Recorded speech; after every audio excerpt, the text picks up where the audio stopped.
wanna na na na na na na na na na.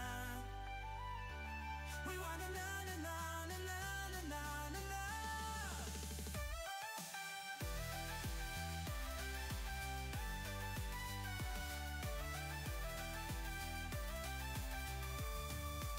Sa gitna ng dilim siyang tanglaw, ang puso kong lumaban, bumangon muling isigaw. Bawat hakbang, tinahak ng Josephine. Dito kami kay Nanay Josephine Porras, kung saan nabigyan natin ng wheelchair pero hindi namin siya nakausap. So, interview. Ate, okay lang po ba na ma-interview kayo? Ano po ako? Siya. Tsaka, alalayan mo rin. Ito yung anak ni Nanay Josephine Porras. Nakabayo ko. Ano, may issue ba? Hindi yung kinakamusta. Hindi, umaya natin sabihin na ka. Hindi po. Nay! Balong na wala kasi. Okay lang ba tuloy please? Sige po, bakit ginagawa rin? Good afternoon, Nay.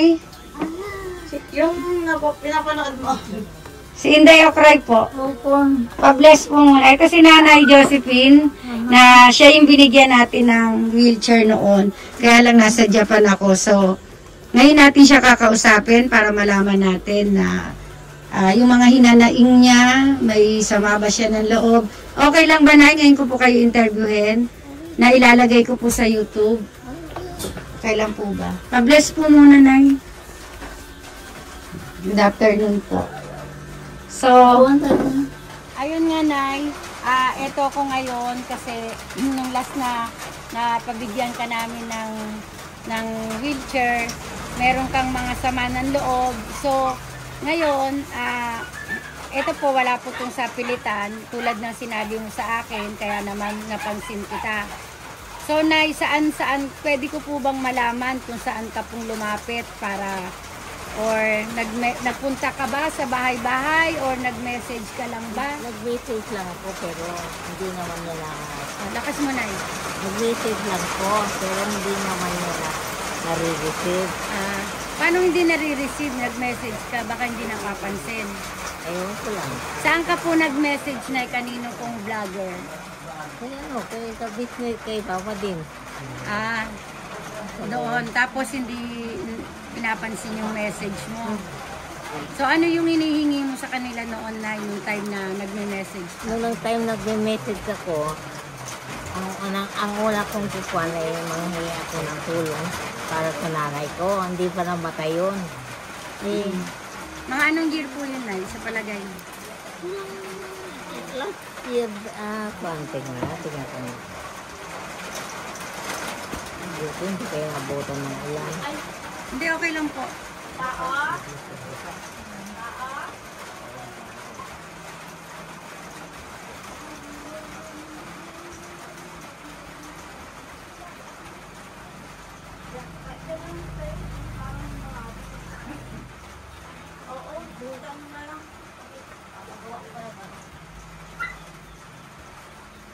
Ito ako na.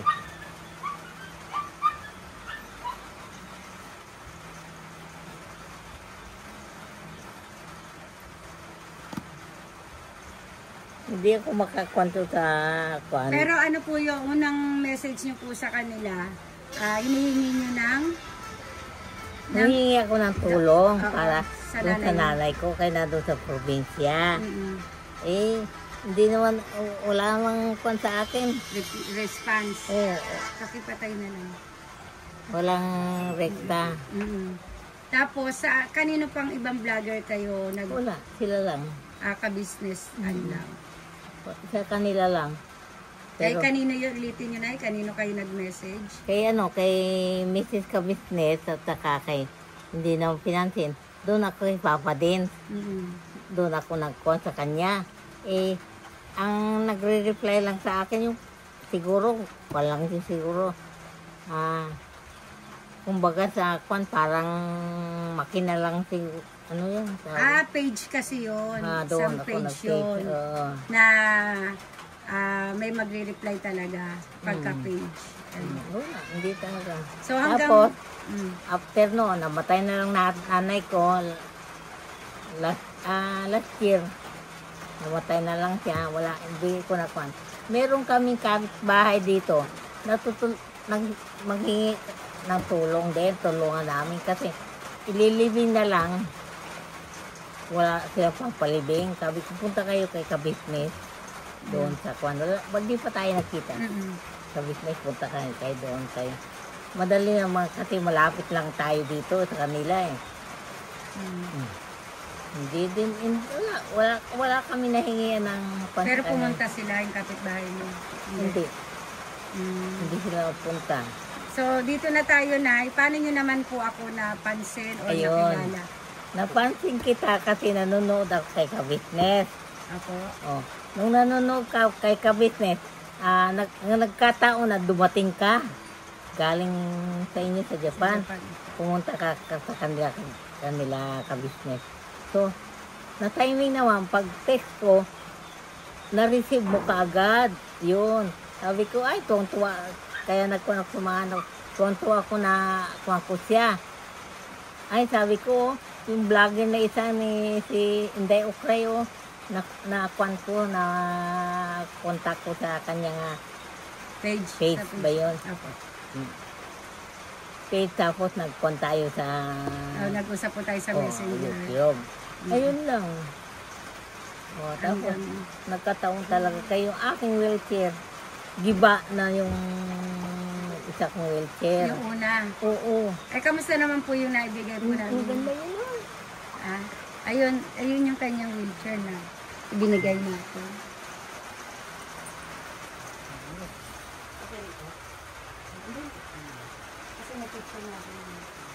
So, ate bilang anak, totoo ba yung sinasabi ni nanay na nakahingi siya ng tulong sa ibang...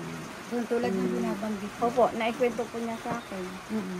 So, na hindi Sipay. siya napansin. So, naikwento niya sa akin. Sabi ko, ay ganun ba? Dahil pa, hayaan mo naman kung hindi ka matulungan. So, yun lang ang hugot ko sa kanya.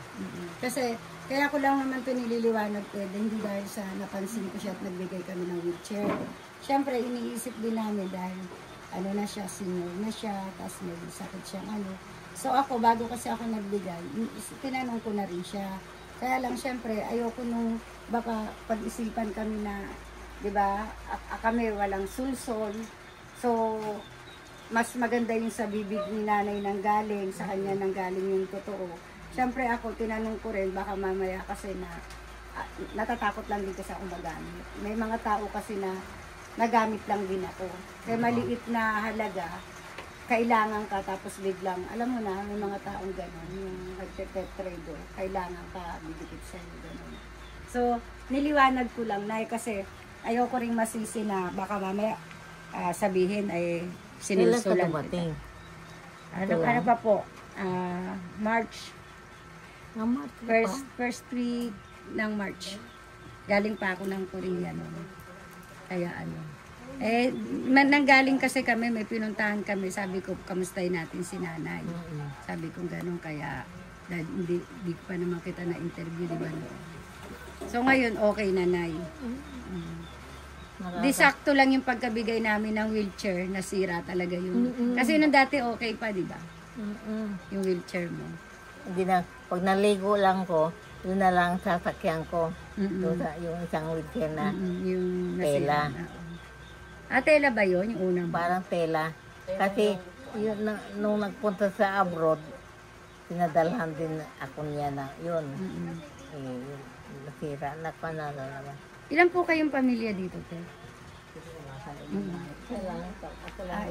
Siya, kumbaga si nanay nakikitira na lang sa'yo. Ikaw ba panganay? Okay. Tapos si nanay, ikaw na lang yung nag-aalaga. Tapos may iba ka pang mga kapatid. No, may kanya-kanyang mga trabaho. Busy rin sila. Si Mabel, nag-text naman siguro siya na nanonood siguro. Busy lang kasi sa barangay. Yun, kaya kaya may nag-message din sa akin kasing anak mo. Sabi ko naman, kasi hindi ko pa, pa lang kami na mabigyan yung nanay mo. Humihingi rin siya ng tulong. So sabi ko, pasensya na kasi kung bibigyan ko ng wheelchair si nanay, hindi ko kayang isagay siya. Kasi maliit lang yung channel ko na alam mo naman. Tapos pasalamat ka na, may isang sponsor kasi na nagdagdag din doon. Salamat ka na lang sa sponsor na anonymous na ayaw magpabanggit. Salamat po sa sponsor na tumulong sa akin na sa pagbigay sa akin ng wheelchair. Pinaagi sa ating vlogger na si Inday Okray. Actually na, hindi lang po yun sa sponsor. Nag-ambag-ambag din po kami doon ng mga team ko. Oo. Kasi hindi naman din pwedeng iasa lang diba sa sponsor. Kaya kami, ang team ko, meron kaming ipunan na kung merong naglalabas din kami. Kasi syempre iba wala naman ding work. Ganun. Kaya nag-iipon-ipunan kami para kung if ever na meron kaming makakatulong din yung team ko. Ganun yung ginagawa namin. Kaya, so ngayon, yan na nga, naanuhan na natin si nanay na interview na natin. So, Nay, maraming salamat. Ito pangalan ko? Hindi kasi. Oo, kilala mo siya mamaya pag... nakita ko sa doon sa kanya. Yan. Siya si Herman. Oo, diba?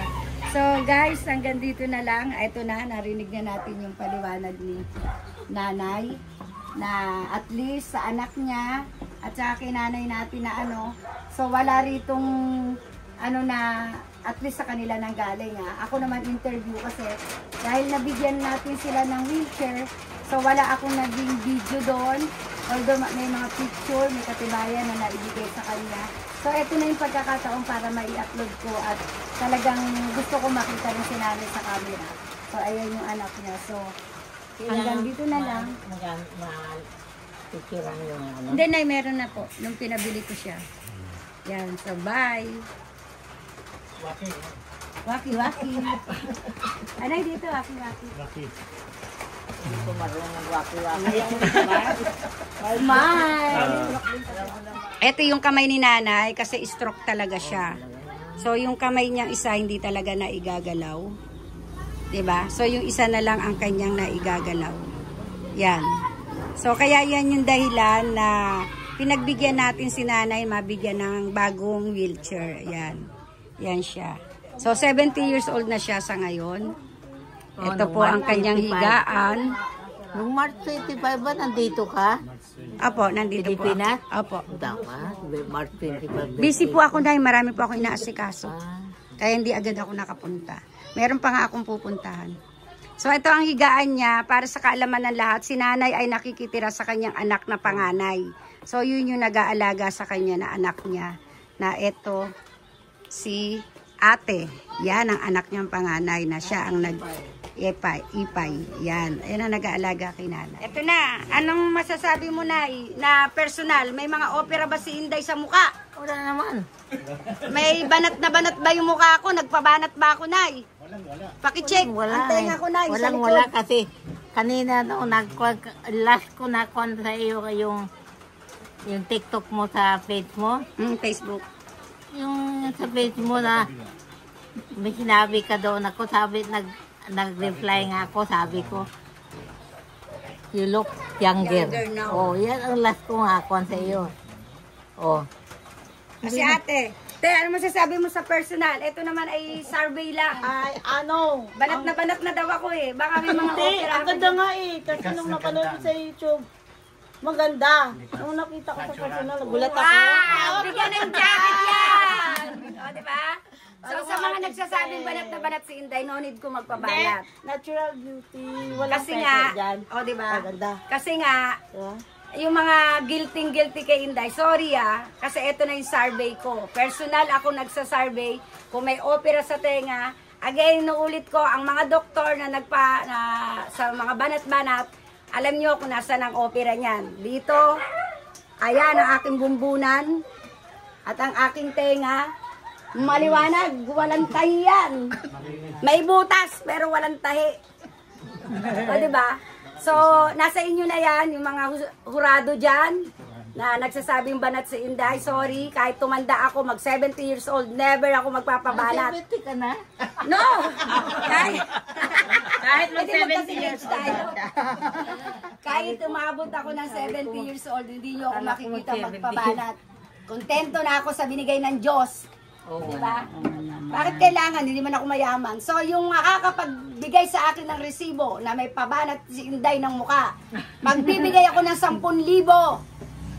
Magpa-ebidensya lang kayo na may hawak kayong ebidensya. Promise yan sa inyong lahat. 10,000. Wala akong 1,000,000. Okay ba, Nay?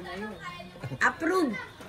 So hanggang dito na lang at kami inabot na ng ulan. So uwi na kami. Kasama dyan si Mabel. Ginamusta ko lang si Nanay.